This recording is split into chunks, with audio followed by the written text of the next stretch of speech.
وحده والصلاة والسلام على من لا نبي بعده أما بعد فأعوذ بالله من الشيطان الرجيم بسم الله الرحمن الرحيم ألف لام ميم ذلك الكتاب لا ريب فيه هدى للمتقين الذين يؤمنون بالغيب ويقيمون الصلاة ومما رزقناهم ينفقون والذين يؤمنون بما أنزل إليك وما أنزل من قبلك وبالآخرة هم يوقنون أولئك على هدى من ربهم وأولئك هم المفلحون إن الذين كفروا سواء عليهم أأنذرتهم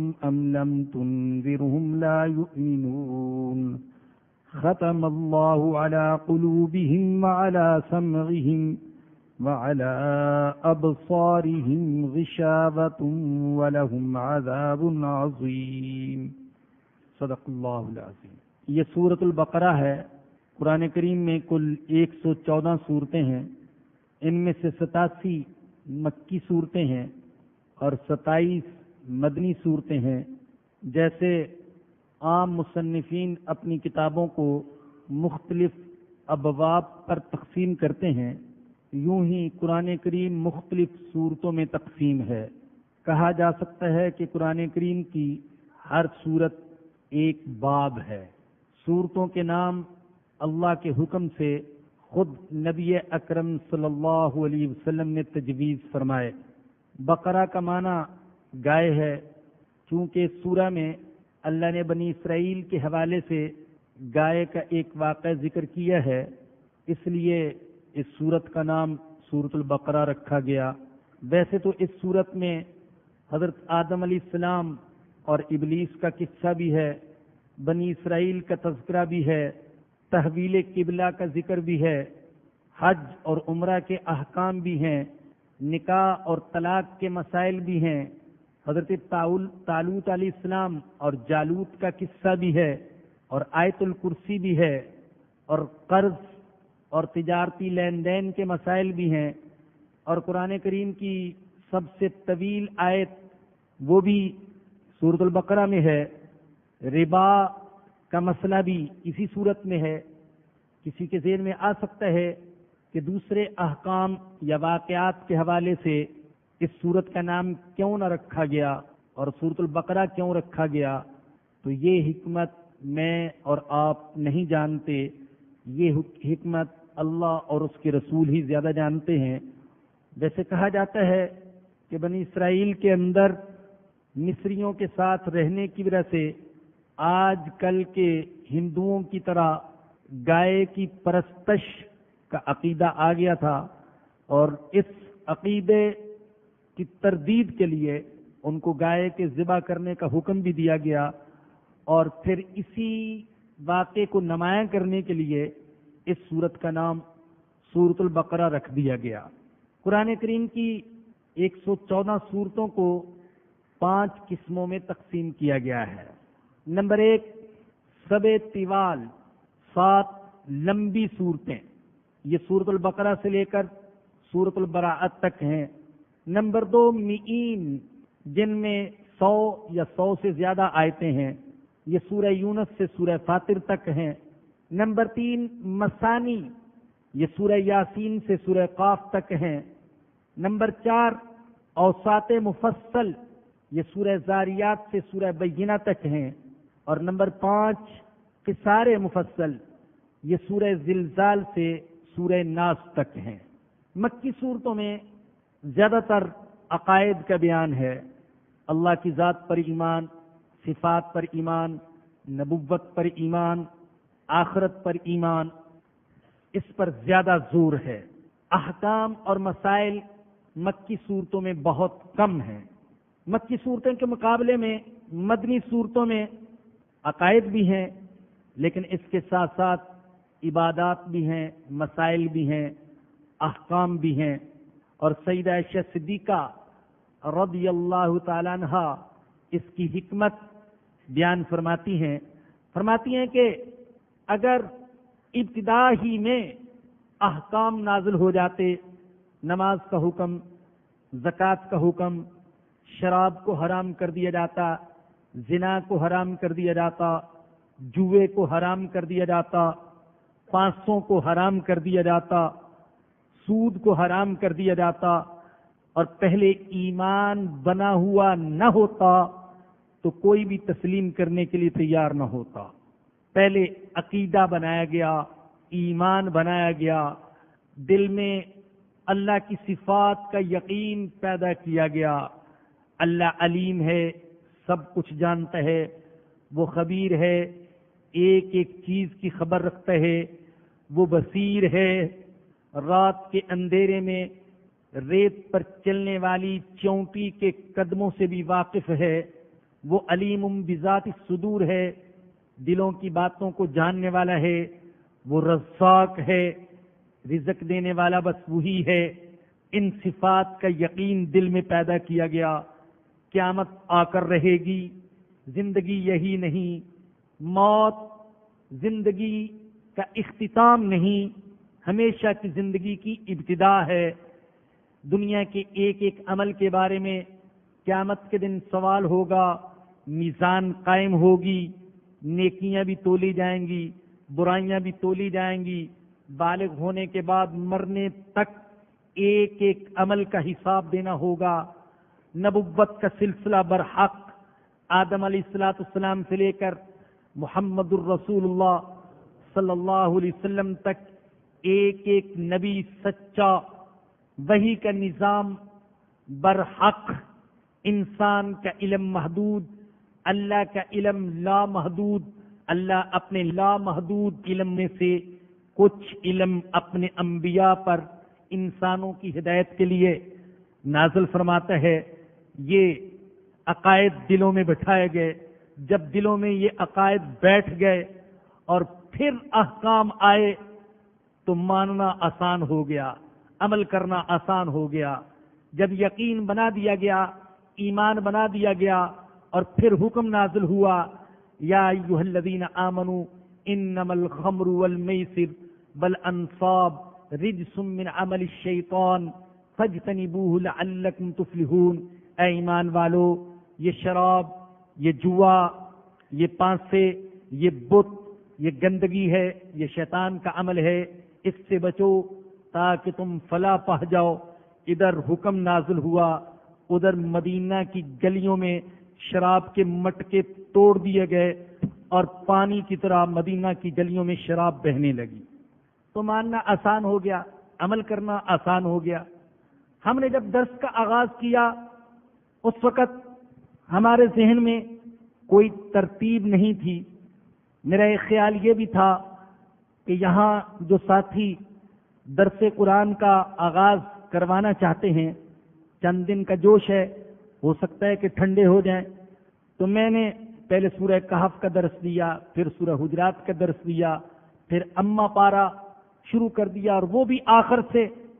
اس وقت یہ حکمت ذہن میں نہیں تھی، لیکن واقعتاً جب 5 پارے یہ درس دیے تو دل نے گواہی دی کہ یہ اللہ پاک نے ہی اس طریقے سے کروا دیا۔ پہلے دلوں میں ایمان بیٹھنا، ایمانی عقیدہ بیٹھنا یہ ضروری ہے۔ اللہ کی ذات پر ایمان، صفات پر ایمان، نبوت پر ایمان، وحی کے نظام پر ایمان، آخرت پر ایمان، قیامت پر ایمان۔ اگر سچا ایمان دل میں ہو تو اللہ کی قسم عمل کرنا بڑا آسان ہو جاتا ہے۔ اگر سچا ایمان دل میں ہو، اللہ کے جاننے کا ایمان، اللہ کے علم کا ایمان، اللہ کے خبر کا ایمان، اللہ کے سمع کا ایمان، اللہ کی بصر کا ایمان، تو پھر گناہوں سے بچنا بڑا آسان ہو جاتا ہے، پھر ظلم کرنا مشکل ہو جاتا ہے، پھر جھوٹ بولنا مشکل ہو جاتا ہے، پھر حرام کھانا مشکل ہو جاتا ہے۔ تو الحمدللہ 5 پارے جو آخر سے درس دیے گئے وہ زیادہ تر مکی صورتوں پر مشتمل تھے، اور اب یہ مدنی صورتیں جن میں سے نمایاں ترین سورت سورۃ البقرہ، قرآن کریم کی سب سے لمبی سورت، تقریباً 2.5 پارے پر مشتمل ہے۔ اور حضرت اکرمہ فرماتے ہیں اول سورۃ انزلت بالمدینۃ سورۃ البقرہ، مدینہ منورہ میں سب سے پہلی سورت جو نازل ہوئی وہ سورۃ البقرہ ہے۔ اسے اللہ کے نبی نے فسطاط القرآن بھی کہا ہے، قرآن کا خیمہ۔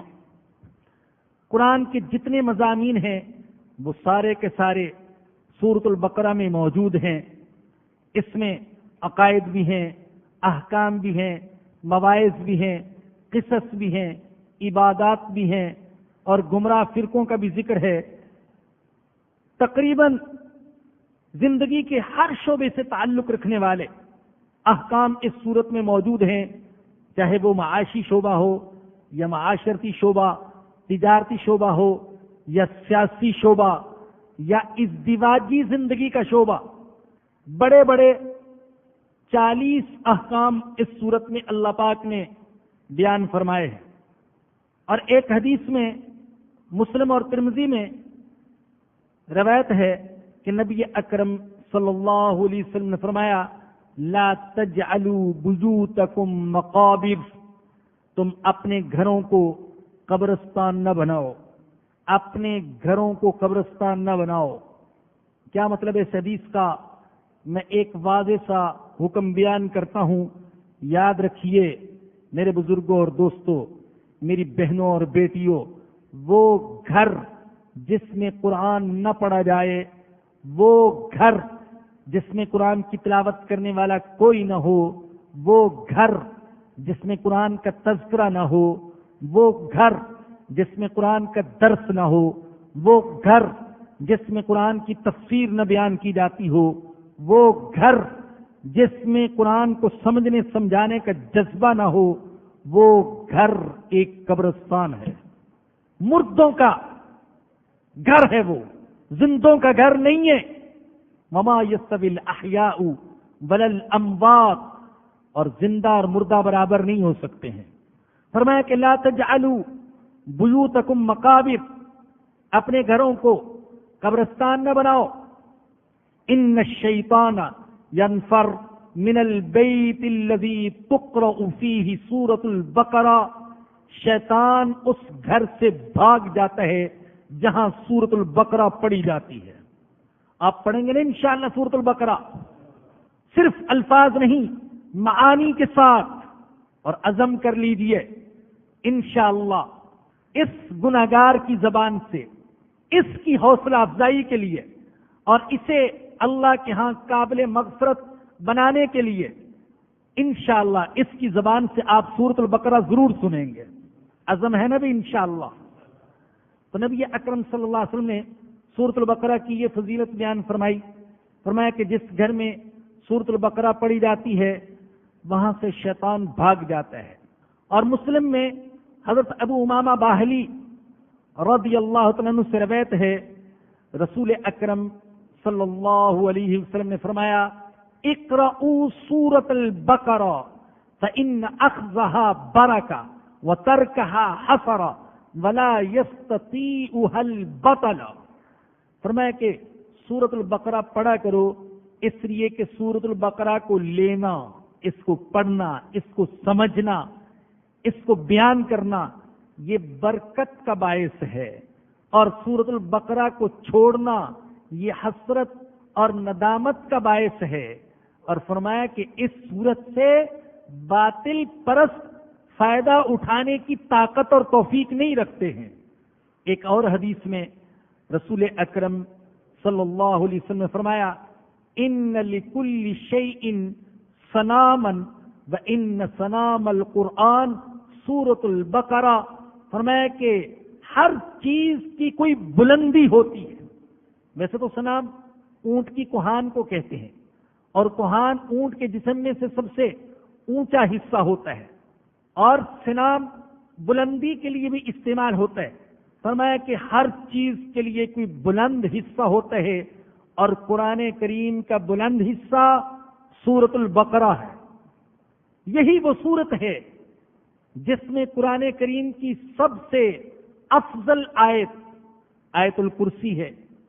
یہی وہ صورت ہے جس میں قرآن کریم کی سب سے طویل آیت المدائنہ ہے.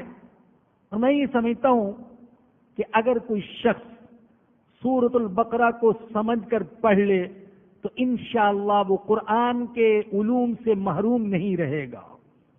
حضرت عمر بن خطاب رضی اللہ تعالی عنہ جیسا عظیم انسان حضرت عمر کی عظمت کا اندازہ کرنے کے لیے بڑا صاف شفاف دل اور دماغ ضروری ہے، اور تاریخ کا مطالعہ ضروری ہے.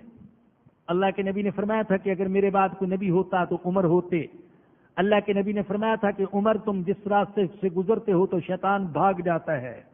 حضرت عمر کے بارے میں آتا ہے کان وقافن عند کتاب اللہ، جب اللہ کی کتاب ان کو سنائی جاتی تھی تو رک جاتے تھے. حضرت عمر کے بارے میں آتا ہے کہ انہوں نے سورۃ البقرہ 10 سال میں سیکھی ہے.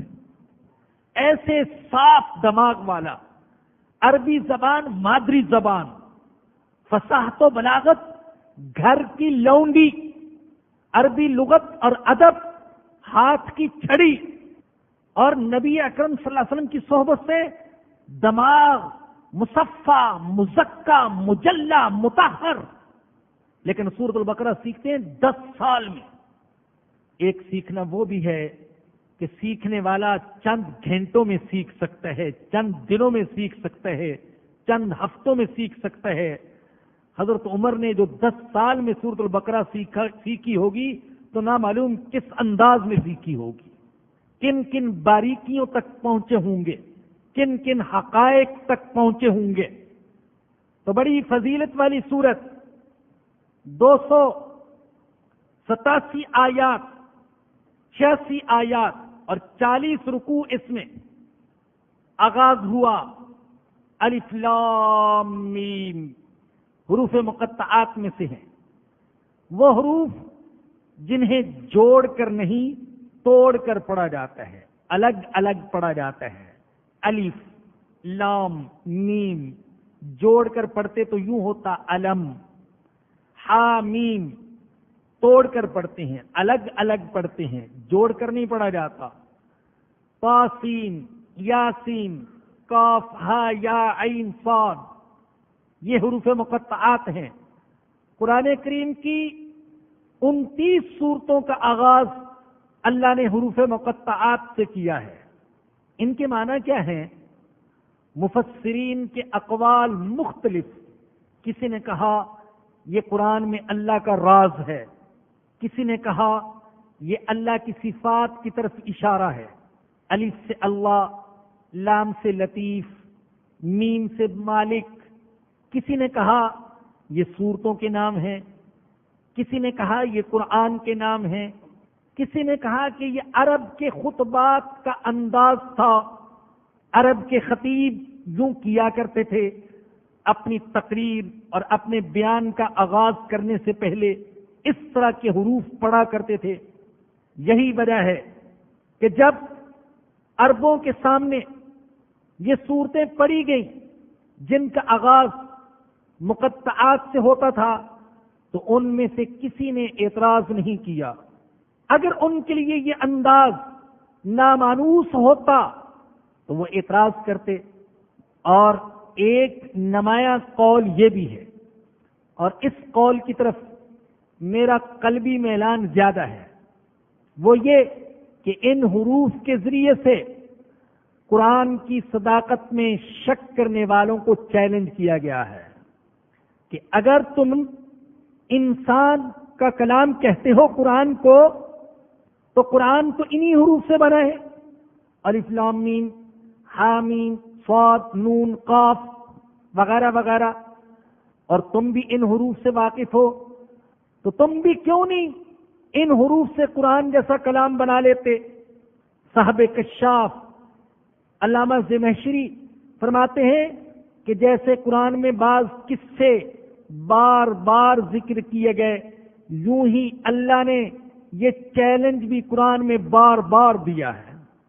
اور اس بات کی دلیل کہ ان حروف کے ذریعے سے قرآن کی صداقت میں شک کرنے والوں کو چیلنج کیا گیا ہے، اس کی ایک دلیل یہ ہے کہ جہاں جہاں پر یہ حروف مقطعات آئے ہیں عام طور پر وہاں قرآن کریم کا ذکر بھی آیا ہے. جیسے یہاں دیکھ لیجئے الف لام میم ذالک الکتاب لا ریب فیہ. آگے سورہ آل عمران میں دیکھ لیجئے الف لام میم اللہ لا الہ الا هو الحی القیوم نزل علیک الکتاب بالحق حامیم والکتاب المبین صاد والقرآن ذی الذکر نون والقلم وما یسطرون. تو جہاں جہاں یہ حروف مقطعات آئے ہیں وہاں عام طور پر قرآن کا ذکر بھی آیا ہے، جس کی وجہ سے بعض حضرات نے سمجھا کہ ان حروف کے ذریعے سے قرآن کی صداقت میں شک کرنے والوں کو چیلنج دیا گیا ہے کہ اگر یہ اللہ کا کلام نہیں انسانوں کا کلام ہے تو تم بھی ان حروف سے اس جیسا کلام بنا لو. اور مطالبہ یہ نہیں کہ پورے کا پورا قرآن بناؤ، مطالبہ بس یہ ہے کہ قرآن جیسی ایک صورت لے آؤ. لیکن قرآن کے اس چیلنج کو کوئی قبول نہ کر سکا. الف لام میم ذالک الکتاب، یہ کتاب لا ریب فیہ، اس میں کوئی شک نہیں. قرآن کریم اپنا پہلا تعارف یہ کرواتا ہے کہ یہ ایک مرتب کتاب ہے، یہ کوئی یادداشتوں کا منتشر مجموعہ نہیں ہے جسے نبی اکرم صلی اللہ علیہ وسلم کی وفات کے بعد کتابی شکل دے دی گئی ہو. قرآن نبی اکرم صلی اللہ علیہ وسلم کی زندگی میں محفوظ اور مرتب ہو چکا تھا. یہی ترتیب تھی قرآن کی حضور کی زندگی میں. سورۃ الفاتحہ پہلے نمبر پر، سورۃ البقرہ دوسرے نمبر پر، آل عمران تیسرے نمبر پر، نساء چوتھے نمبر پر، مائدہ پانچویں نمبر پر، انعام چھٹے نمبر پر. یہی ترتیب تھی. حالانکہ یہ نزولی ترتیب نہیں ہے، قرآن اس ترتیب سے نازل نہیں ہوا، بلکہ بعض نسخوں میں آپ دیکھیں گے تو وہاں 2 نمبر لکھے ہوتے ہیں، ایک موجودہ ترتیب کا نمبر اور ایک نازل ہونے کے اعتبار سے ترتیب کا نمبر. مثلا سورۃ البقرہ کے ساتھ لکھا ہوا ہے کہ موجودہ ترتیب کے اعتبار سے تو سورۃ البقرہ دوسرے نمبر پر ہے، لیکن نازل ہونے کے اعتبار سے اس کا نمبر 87 ہے. جب یہ 87ویں مرتبے پر اور درجے پر نازل ہوئی، نزول کے اعتبار سے اس کا نمبر 87، تو اس کو دوسرے نمبر پر کس نے رکھا؟ یہ نبی اکرم صلی اللہ علیہ وسلم نے رکھنے کا حکم دیا. پھر مختلف آیات مختلف مواقع پر نازل ہوتی تھیں. حضور فرماتے تھے اس آیت کو سورۃ البقرہ میں رکھ دو، اس کو سورہ آل عمران میں رکھ دو، اس کو نساء میں رکھ دو، اس کو مائدہ میں رکھ دو. وگرنہ عام طور پر پوری کی پوری صورت یکجا نازل نہیں ہوئی ہے سوائے چھوٹی صورتوں کے. تو یہ خیال دل سے نکال دیجئے کہ قرآن حضور کے زمانے میں مرتب شدہ موجود نہیں تھا. قرآن کے حافظ تھے اور ان کو قرآن کریم اسی ترتیب سے یاد تھا جس ترتیب سے موجودہ قرآن ہمارے سامنے ہے. تو پہلا تعارف کہ یہ ایک کتاب ہے، یہ یادداشتوں کا منتشر مجموعہ نہیں جسے نبی کے دنیا سے جانے کے بعد کتابی شکل دے دی گئی ہو. اور یہ خصوصیت قرآن کے علاوہ کسی دوسری آسمانی کتاب کو حاصل نہیں ہے. تورات ایک کتاب نہیں ہے، بلکہ تورات کے ساتھ 20 صحیفے بھی ہیں اور یادداشتوں کا مجموعہ ہے جسے حضرت موسیٰ علیہ السلام کے دنیا سے جانے کے بعد مرتب کیا گیا حافظے کی بنیاد پر. اور پھر تورات کی زبان عبرانی، یہ دنیا میں بولی نہیں جاتی، اور تورات کا کوئی حافظ موجود نہیں ہے۔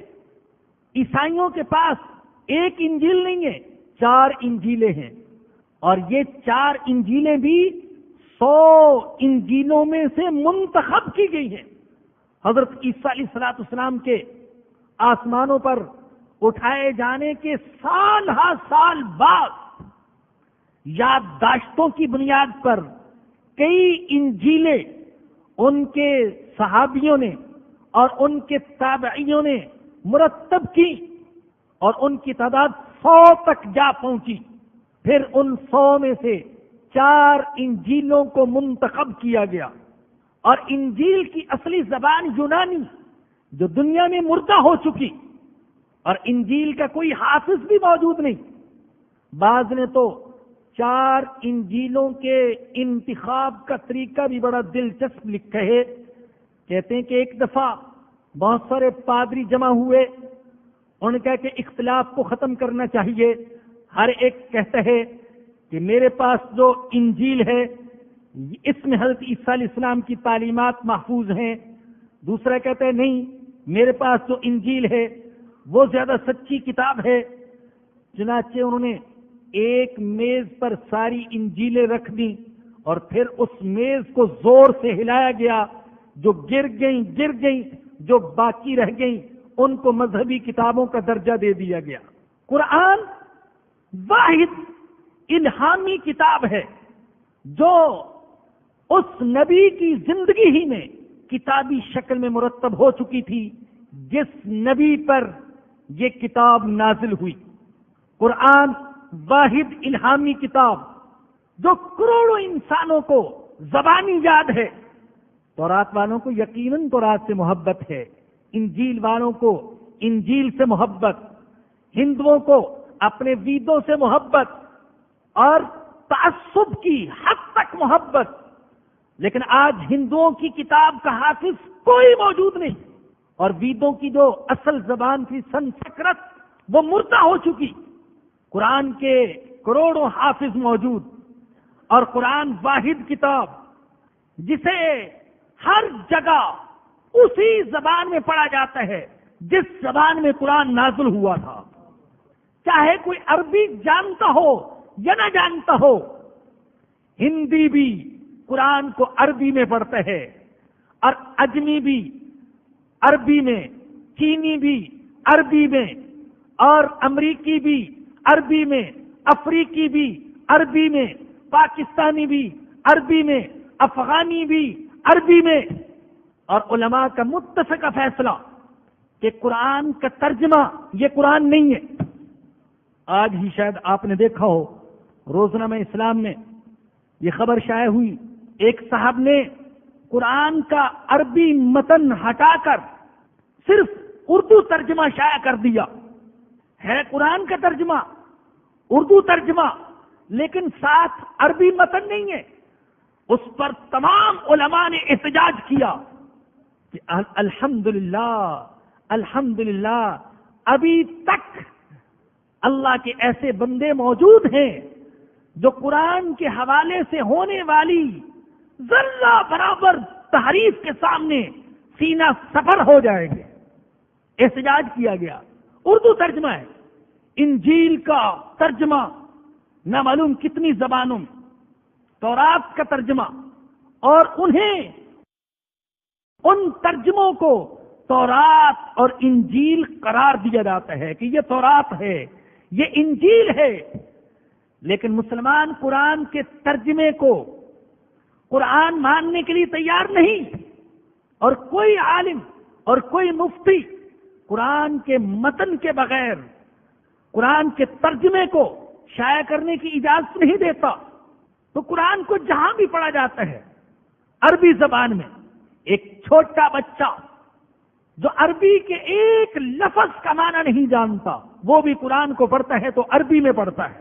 افریقہ کے ملک میں رہنے والا، جنگلات میں رہنے والا، دور دراز علاقے میں رہنے والا ایک حبشی جس کے لیے عربی کا ایک لفظ ادا کرنا بڑا مشکل ہے، وہ بھی مجبور ہے کہ اگر وہ تلاوت کرے گا قرآن کی تو عربی میں تلاوت کرے گا، اور یہ زندہ زبان، عربی زبان مردہ نہیں ہوئی، سریانی مردہ ہو چکی، عبرانی مردہ ہو چکی، سنسکرت مردہ ہو چکی، لیکن قرآن کی زبان مردہ زبان نہیں، زندہ زبان۔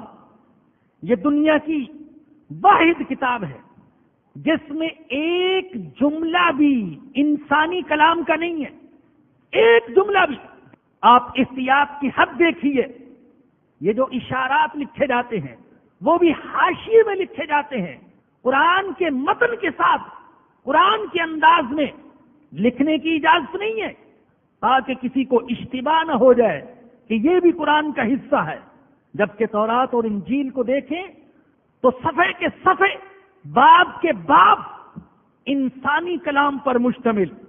یاد رکھیے، قرآن محمد کا کلام نہیں ہے، اللہ کا کلام ہے صلی اللہ علیہ وسلم۔ جبکہ تورات اور انجیل کو دیکھیں تو بعض اوقات یوں معلوم ہوگا کہ یہ موسیٰ کا کلام ہے، یہ عیسیٰ علیہ السلام کا کلام ہے۔ قرآن واحد کتاب ہے جو نبی اکرم صلی اللہ علیہ وسلم سے لے کر آج تک متواتر منقول ہے۔ تورات اور انجیل تواتر کے ساتھ حضرت موسیٰ اور حضرت عیسیٰ علیہ السلام سے منقول نہیں ہے۔ قرآن واحد کتاب ہے جس کے بارے میں یہ دعویٰ کیا جا سکتا ہے کہ اس کا ایک ایک حرف اور ایک ایک لفظ اللہ کی طرف سے نازل کیا ہوا ہے، اور یہ دعویٰ کسی بھی الہامی کتاب کے حاملین نہیں کر سکتے۔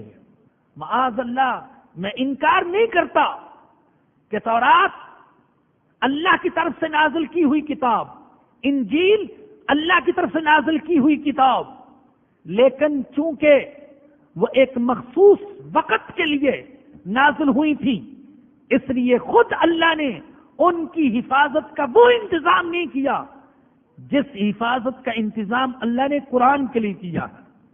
قرآن اپنی حفاظت کے لیے نہ کاغذ کا محتاج، نہ قلم کا محتاج، نہ پریس کا محتاج۔ اللہ نے اس کی محبت دلوں میں ایسی ڈال دی کہ یہ اگر بالفرض کتابی شکل میں دنیا سے مٹا بھی دیا جائے تو بھی قرآن مٹ نہیں سکتا ہے۔ ذالک الکتاب، یہ کتاب۔ اور میرے بزرگوں اور دوستوں، دنیا میں کتابیں تو کروڑوں ہیں، لیکن الکتاب صرف ایک ہے، اور وہ قرآن۔ علامہ زمخشری جو قرآن کے بہت بڑے مفسر ہیں، ان کے بعض عقائد سے تو اختلاف کیا جا سکتا ہے، لیکن ان کی قرآن فہمی سے اختلاف نہیں کیا جا سکتا۔ عجیب انسان تھے، وہ کہتے ہیں کہ اللہ نے جو فرمایا ذالک الکتاب، یہ کتاب، تو گویا کہ یوں کہا گیا کہ قرآن کے مقابلے میں جو کتاب ہے وہ ہے ہی نہیں۔ جیسے کہا جاتا ہے کہ محمد کامل انسان ہے، حضور کے سامنے ہمارے جیسے کسی انسان کو لایا جائے تو لگتا ہے کہ یہ انسان ہے ہی نہیں۔ قرآن کے مقابلے میں جب کسی بھی کتاب کو لایا جاتا ہے تو یوں لگتا ہے کہ کتاب تو صرف قرآن ہے، باقی کوئی کتاب ہی نہیں ہے۔ یہ واحد کتاب ہے جو پتھر کے زمانے کے انسان کو بھی مطمئن کرتی تھی، اور آج مشینوں کے زمانے کے انسان کو بھی مطمئن کرتی ہے۔ یہ واحد کتاب ہے جو بکریاں چرانے والے کے دل میں بھی یقین اور اطمینان پیدا کرتی تھی، اور ہوائی جہاز اور ٹینک اور ایٹم بم اور جدید اسلحہ بنانے والے اور سائنس کا علم رکھنے والے کو بھی مطمئن کر سکتی ہے، اس کے دل میں بھی یقین پیدا کر سکتی ہے۔ اور معذرت کے ساتھ عرض کروں گا، یہ ہمارا جرم ہے، جو اس کتاب کا حق تھا وہ ہم نے حق ادا نہیں کیا۔ ہم دوسروں کو کتاب کیا سمجھائیں گے، ہم تو خود کتاب نہیں سمجھتے۔ عبرت کے لیے بتا رہا ہوں، کیونکہ الحمدللہ انٹرنیٹ کے واسطے سے اس وقت یہ درس قرآن دنیا کے تقریباً 40 سے زیادہ ممالک میں سنا جا رہا ہے۔ بعض اوقات کہیں نہ کہیں سے کوئی فون بھی آ جاتا ہے۔ پچھلے دنوں چین سے ایک نوجوان نے فون کیا رفیق نام کا نوجوان، اور یقین فرمائے کہ اس کی بات سن کر مجھے رونا آ گیا۔ اس نے کہا مولوی صاحب میں انٹرنیٹ پر آپ کا درس قرآن سننا شروع کیا ہے، یہاں ایک خاتون ہے جس سے میں نے انگریزی زبان سیکھی اور اس نے مجھے انگریزی میں ماہر بنا دیا۔ اب اس خاتون نے مجھ سے کہا کہ تم مجھے ایمان سکھاؤ، میں نے تمہیں انگریزی زبان سکھائی ہے، تم مجھے ایمان سکھاؤ، ایمان بتاؤ ایمان کیا ہے۔ اور کہنے لگا مولوی صاحب میں تو خود نہیں جانتا کہ ایمان کیا ہے۔ میرا دل دکھ گیا، یا اللہ جو کچھ ان کے پاس ہے وہ ہمیں دے رہے ہیں، اور جو ہمارے پاس ہے ہم ان کو نہیں دے رہے، ہمارے اندر صلاحیت ہی نہیں ہم ان کو دے سکیں۔ اتنا بڑا خزانہ، ہدایت کا خزانہ، نور کا خزانہ، ایمان کا خزانہ، یقین کا خزانہ، علم کا خزانہ ہمارے پاس، لیکن ہمارے اندر صلاحیت نہیں کہ ہم ان کو دے سکیں۔ ہم نے حق ادا نہیں کیا۔ ہمیں تقریریں بھی وہ پسند ہیں جن میں قصے ہوں، من گھڑت قصے، لطیفے، گٹیا قسم کے اشعار، ایک دوسرے پر تنقید، تردید، کفر کے فتوے۔ میں نے فرقہ واریت کے لیے جوش و خروش دکھاتے ہوئے تو بہت سے خطیبوں کو دیکھا ہے، لیکن ایمان کے لیے، قرآن کے لیے جوش و خروش دکھانے والے بہت کم دیکھے ہیں۔ ذالک الکتاب، یہ کتاب ہے، ارے یہی کتاب ہے اور کوئی کتاب نہیں۔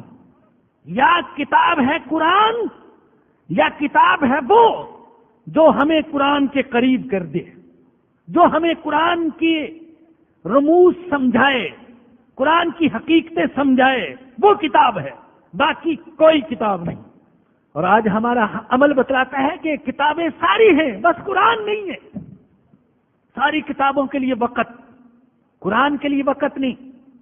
ذالک الکتاب، پہلا تعارف، یہ کتاب ہے، بلکہ یہی کامل کتاب ہے، بلکہ یہی کتاب ہے اور کوئی کتاب نہیں۔ دوسری بات، لا ریب فی، اللہ کہتے اس میں کوئی شک نہیں۔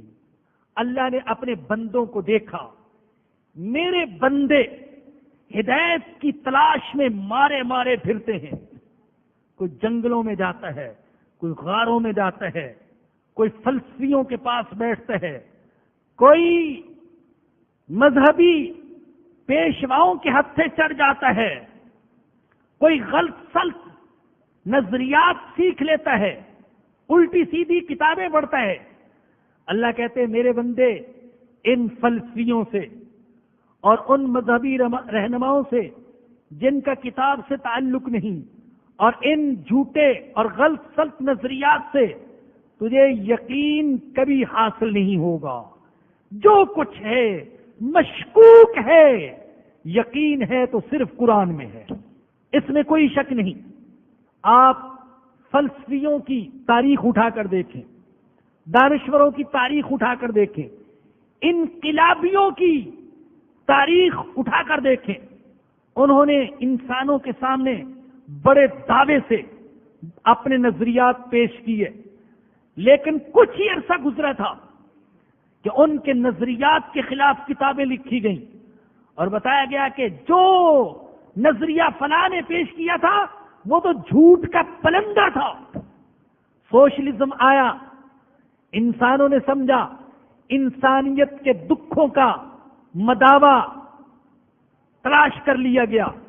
کمیونزم آیا، سمجھا کہ اب کوئی انسان پریشان نہیں رہے گا، لیکن بعد میں انہی نظاموں کے پیش کرنے والوں نے خود اقرار کیا کہ سوشلزم اور کمیونزم انسان کے سارے مسائل کو حل نہیں کر سکتا۔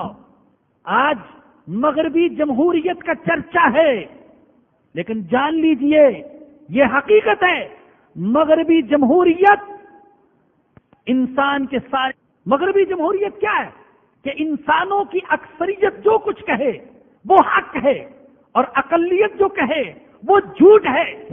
قرآن کہتا ہے نہیں، ایسا نہیں ہے، ایسا بھی ہو سکتا ہے، اکثریت جھوٹ پر ہو، اقلیت سچ پر ہو۔ مکۃ المکرمہ کی وادی میں لا الہ الا اللہ کہنے والے ابو جہل حق پر تھا، اور معاذ اللہ میرے آقا باطل پر تھے؟ نہیں، آپ اس وقت بھی حق پر تھے۔ مغربی جمہوریت یا کوئی دوسرا فلسفہ انسان کے سارے مسائل کو حل نہیں کر سکتا، اس کی دل کی دنیا کو آباد نہیں کر سکتا، اس کی معاشی ضروریات پوری نہیں کر سکتا، اس کے گھر کو آباد نہیں کر سکتا۔ سارے مسائل کو حل کرنے والی کتاب قرآن، یقین دلانے والی کتاب، یقین عطا کرنے والی کتاب قرآن۔ اور قرآن آج نازل نہیں ہوا، قرآن کو تو 1400 سال ہو گئے۔ قرآن انسانوں کے سامنے پڑھا جا رہا ہے، سمجھایا جا رہا ہے، سمجھا جا رہا ہے، اور قرآن کے مضامین مختلف، اس میں عقائد بھی، اس میں عبادات بھی، اس میں معاملات بھی، اس میں معاشیات بھی، اس میں سیاسی اصول بھی، اس میں آخرت کا ذکر بھی، اس میں سائنسی باتیں بھی، اس میں طبی باتیں بھی۔ لیکن آج تک اتنی صدیاں گزرنے کے باوجود قرآن کی کسی بات کو اور کسی اصول کو جھوٹا ثابت نہیں کیا جا سکا، اور انشاءاللہ ثابت نہیں کیا جا سکے گا۔ اللہ کہتے لا ریب فی، اس میں کوئی شک نہیں۔ اگر کسی کو قرآن میں شک ہوتا ہے تو یہ قرآن کا قصور نہیں، اس کی نظر کا قصور ہے۔ سورج چمک رہا ہو اور اندھے کو دکھائی نہ دے، سورج کا قصور نہیں، اس کی بینائی کا قصور ہے۔ چمگادڑ کو دن میں آنکھیں ہوتے ہوئے بھی سورج دکھائی نہیں دیتا، تو کیا سورج کا قصور ہے؟ نہیں، اس کی اپنی نظر کا قصور ہے۔ لا ریب فی، تیسری بات ھدی للمتقین، یہ قرآن ہدایت ہے متقین کے لیے۔ قرآن نہ تو تاریخ کی کتاب ہے، نہ سائنس کی کتاب، نہ ریاضی کی کتاب، نہ فلسفے کی کتاب، نہ یہ افسانہ، نہ یہ ادب، یہ کتاب ہدایت ہے۔ یوں تو میں نے عرض کیا کہ قرآن کریم میں مضامین متنوع ہیں، مختلف ہیں، لیکن قرآن جو کچھ ذکر کرتا ہے وہ ہدایت کے لیے ذکر کرتا ہے۔ قرآن کا اصل مقصد ہدایت ہے۔ شہر رمضان الذی انزل فیہ القرآن ھدی للناس ذالک الکتاب لا ریب فیہ ھدی للمتقین، یہ ہدایت ہے کن کے لیے؟ متقین کے لیے۔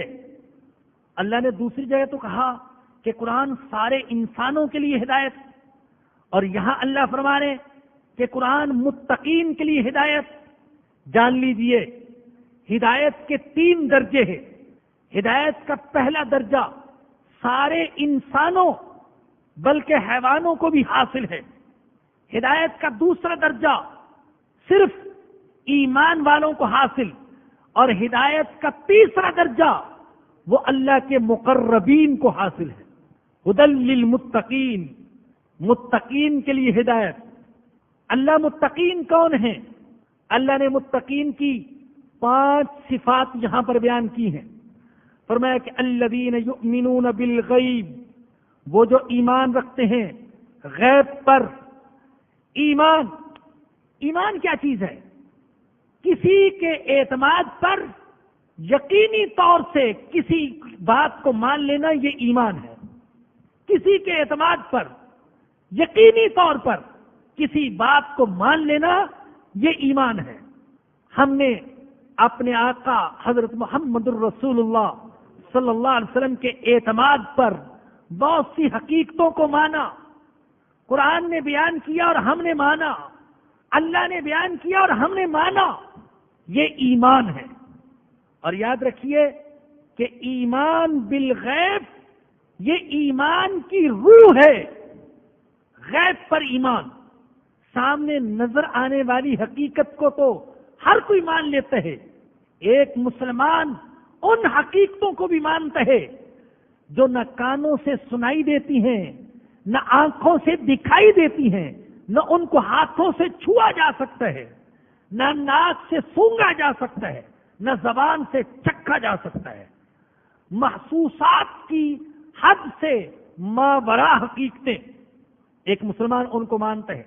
ایمان بالغیب، غیب وہ ساری چیزیں جو نظر سے بھی پوشیدہ اور جو حواس سے بھی پوشیدہ، ہم اللہ کو مانتے ہیں اور اللہ غیب ہے۔ ہم اللہ کو دیکھتے نہیں، ہم فرشتوں کو مانتے ہیں، فرشتے غیب ہیں۔ جنت دوزخ کو مانتے ہیں، یہ غیب ہیں۔ قبر، حشر، نشر کا نظام مانتے ہیں اور یہ غیب ہے۔ پل صراط، میزان اس کو مانتے ہیں اور یہ غیب ہے۔ غیب کے معنی کو اگر آپ مزید وسیع کریں تو میں عرض کروں گا کہ ایک مسلمان کفر کے نقصان کو مانتا ہے، شرک کے نقصان کو مانتا ہے، گناہوں کے نقصان کو مانتا ہے، جھوٹ کے نقصان کو مانتا ہے، نماز چھوڑنے کے نقصان کو مانتا ہے، بے حیائی کے نقصان کو مانتا ہے، بدکاری کے نقصان کو مانتا ہے، حالانکہ یہ تو غیب ہے۔ اسی طریقے سے ایک مسلمان نماز کے فائدوں کو مانتا ہے، حج کے فائدے کو مانتا ہے، زکوٰۃ کے فائدے کو مانتا ہے، اللہ اللہ جو کرتا ہے اس کے فائدے کو مانتا ہے، حالانکہ یہ تو غیب ہے۔ ہم غیب پر ایمان رکھتے ہیں۔ اللہ کے نبی فرماتے ہیں تم سبحان اللہ کہتے ہو تو جنت میں تمہارے لیے درخت لگ جاتا ہے۔ بات سمجھ میں نہیں آتی، کیسے میں نے سبحان اللہ کہا جنت میں درخت لگ گیا؟ یہ غیب ہے، میں مانتا ہوں۔ کیوں؟ اس لیے کہ اللہ کے سچے نبی نے فرمایا۔ بعض ساتھیوں نے بتایا کہ ان کے ساتھ ایک نو مسلم ساتھی تھا، جماعت میں چل رہا، ایک دن دیکھا تو وہ تسبیح لے کر سبحان اللہ پڑھ رہا ہے۔ اس سے پوچھا کیا کر رہے ہو؟ اس نے یہ نہیں کہا میں سبحان اللہ کا ورد کر رہا ہوں، اس نے کہا میں جنت میں درخت لگا رہا ہوں۔ ایمان، یقین، گناہوں کے نقصانات پر یقین، نیکیوں کے فوائد پر یقین، یہ بھی ایمان بالغیب ہے۔ ساری دنیا کہتی ہے معاشیاتی نظام سود کے بغیر نہیں چل سکتا اور سود میں فائدے ہیں، اور اللہ کہتے ہیں، اللہ کا رسول کہتے ہیں یہ میرے ساتھ اعلان جنگ ہے۔ ہم اللہ اور اس کے رسول کی بات پر ایمان رکھتے ہیں اور دنیا کے معیشت کے ماہرین کی بات کو جوتی کی نوک سے ٹکراتے ہیں، نہیں مانتے۔ ہم غیب پر ایمان رکھتے ہیں، اگرچہ بہت سی باتیں ایسی ہیں کہ آج تو وہ کھلی آنکھوں سے دیکھی جا رہی ہیں، سود کے نقصانات، شراب کے نقصانات، گناہوں کے نقصانات آنکھوں سے دیکھے جا رہے ہیں، لیکن اگر بالفرض یہ نقصان ہمیں دکھائی نہ بھی دیں تو بھی ہم ایمان رکھتے ہیں کہ ان میں نقصانات ہیں۔ کیوں؟ اس لیے کہ اللہ نے کہا، اللہ کے رسول نے کہا یؤمنون بالغیب، غیب پر ایمان رکھتے ہیں۔ اگر اللہ نے اور اللہ کے نبی نے فرما دیا فلاں چیز میں تمہارے لیے نقصان ہے، آج کی دنیا کے سارے ڈاکٹر کہیں فائدہ ہے، ہم کہیں سب جھوٹ بولتے ہیں، اللہ اور اللہ کے رسول سچ کہتے ہیں۔ کیوں؟ اس لیے کہ ہم ایمان بالغیب رکھتے ہیں۔ یؤمنون بالغیب، غیب پر ایمان۔ غیب پر ایمان صرف ہم ہی نہیں رکھتے، انبیاء بھی رکھتے تھے، اولیاء بھی رکھتے تھے۔ یاد رکھیے کہ اللہ نے انبیاء کو علم دیا، اولیاء کو علم دیا، بے پناہ علم دیا، لیکن اس علم کی ایک حد تھی، اللہ کے علم کی کوئی حد نہیں۔ بہت سی چیزیں ابھی غیب میں ہیں جن کا علم اللہ کے نبیوں کو بھی نہیں، اللہ نے غیب میں رکھا۔ اللہ نے جن چیزوں کی ضرورت محسوس نہیں کی ان کا علم اپنے نبیوں کو نہیں دیا، اپنے ولیوں کو نہیں دیا، وہ بھی ایمان بالغیب رکھتے تھے جیسے ہم ایمان بالغیب رکھتے ہیں۔ یہ الگ بات ہے کہ بعض اوقات اللہ نے جو غیب کی باتیں تھیں وہ اپنے نبیوں کو مشاہدہ کر کے دکھا دی. حضرت ابراہیم علیہ السلام کو دکھا دیا میں مردوں کو کیسے زندہ کروں گا. ہمارے آقا کو اللہ نے معراج کی سعادت بخشی، اور جو غیب کی چیزیں تھیں، جنت غیب، جہنم غیب، سدرۃ المنتہا غیب، فرشتے غیب، اللہ نے اپنے نبی کو آنکھوں سے دکھا لیے. میرے نبی یہ چیزیں دوسروں کے لیے غیب ہیں، میں نے تیرے لیے حضور بنا دی ہیں، مشاہدہ بنا دیا. الذین یؤمنون بالغیب، وہ غیب پر ایمان رکھتے ہیں. ویقیمون الصلاۃ، اور نماز قائم کرتے ہیں. قرآن میں کہیں یہ نہیں آیا نماز پڑھتے ہیں، بلکہ قرآن میں جہاں آیا وہ یہ کہ نماز قائم کرتے ہیں. اور نماز قائم کرو، نماز پڑھنا اور چیز اور قائم کرنا اور چیز. پڑھنا تو جیسے بھی پڑھ لے، اور قائم کرنا یہ کہ نماز کے سارے حقوق، آداب اور شرائط کا لحاظ رکھتے ہوئے ادا کرے. وَيُقِيمُونَ الصَّلَاةَ، تیسری صفت وَمِمَّا رَزَقْنَاهُمْ يُنْفِقُونَ، اور جو کچھ ہم نے ان کو دیا اس میں سے خرچ کرتے ہیں. رزق کا معنی بڑا وسیع ہے، اس میں اللہ کی ساری نعمتیں آ جاتی ہیں. اللہ کہتے ہیں میرے بندے وہ ہیں جن کو میں نے جو نعمتیں کی عطا کی ہیں، ان نعمتوں میں سے کچھ میری راہ میں خرچ کرتے ہیں. میں نے ان کو مال عطا کیا، میں نے ان کو صحت عطا کی، میں نے ان کو زندگی عطا کی، میں نے ان کو علم عطا کیا، میں نے ان کو حکمت عطا کی. اسے میری راہ میں خرچ کرتے ہیں. صرف اپنی ذات تک محدود نہیں رکھتے. جتنی بھی نعمتیں یہ ساری اللہ کی عطا ہیں، اور اس کا حکم یہ ہے کہ ان نعمتوں کو میری راہ میں خرچ کرو. علم کو خرچ کرو، مال کو خرچ کرو. میں نے تمہیں زندگی عطا کی، میری راہ میں خرچ کرو. میرے بزرگوں اور دوستوں، میری بہنوں اور بیٹیوں، اپنے اوپر تو ہر کوئی خرچ کرتا ہے. مسلمان کی شان یہ ہے کہ دوسروں پر خرچ کرے. اپنے لیے تو ہر کوئی تڑپتا ہے. مسلمان کی شان یہ ہے کہ دوسروں کے لیے تڑپے. حق نے کر ڈالی ہے دوہری خدمتیں تیرے سپرد، خود تڑپنا ہی نہیں اوروں کو تڑپانا بھی ہے. اوروں کے لیے تڑپنا، اوروں کے لیے سوچنا. خود پیٹ بھرنا کمال نہیں، کمال تو یہ ہے کہ کسی بھوکے کا پیٹ بھرا جائے. اللہ نے علم عطا کیا، دوسروں کو سکھایا جائے. اور اللہ نے قرآن کریم میں اکثر نماز اور اپنی راہ میں خرچ کرنے کا ذکر اکٹھے کیا ہے. وَأَقِيمُوا الصَّلَاةَ وَآتُوا الزَّكَاةَ يُقِيمُونَ الصَّلَاةَ وَيُؤْتُونَ الزَّكَاةَ. بتا دیا جسم کو بھی اللہ کی عبادت میں لگانا ضروری، مال کو اور اللہ کی عطا کی ہوئی نعمتوں کو بھی اس کی مرضی میں لگانا ضروری. اللہ مجھے اور آپ سب کو اس کی توفیق عطا فرمائے. وآخر دعوانا ان الحمد للہ رب العالمین. درخواست یہ کسی خاتون نے فرمایا کہ ایک اعلان خواتین کے لیے کر دیجئے کہ وہ اپنے ساتھ ایک عدد تھیلی جوتے چپل رکھنے کے لیے اپنے ہمراہ لے کر آئیں تاکہ درس ختم ہونے کے بعد پریشانی نہ ہو. دوسری بات یہ کہ وہ اپنے سامان کی حفاظت بھی کریں. کچھ سامان خواتین چھوڑ کر چلی جاتی ہیں اور وہ سامان یہاں رکھا ہوا ہے. جن کا ہو وہ اپنا سامان وصول فرما لیں. اس کے علاوہ سورہ فاتحہ کا درس جو پچھلی دفعہ ہوا تھا تو اس کے بارے میں درخواست کی گئی تھی کہ اس درس کو زیادہ سے زیادہ عام کرنے کی کوشش فرمائیں. تو آج الحمدللہ اس کی کیسٹ آ چکی ہے. سورہ فاتحہ کے درس کو جہاں تک آپ پہنچا سکتے ہیں پہنچانے کی کوشش فرمائیے.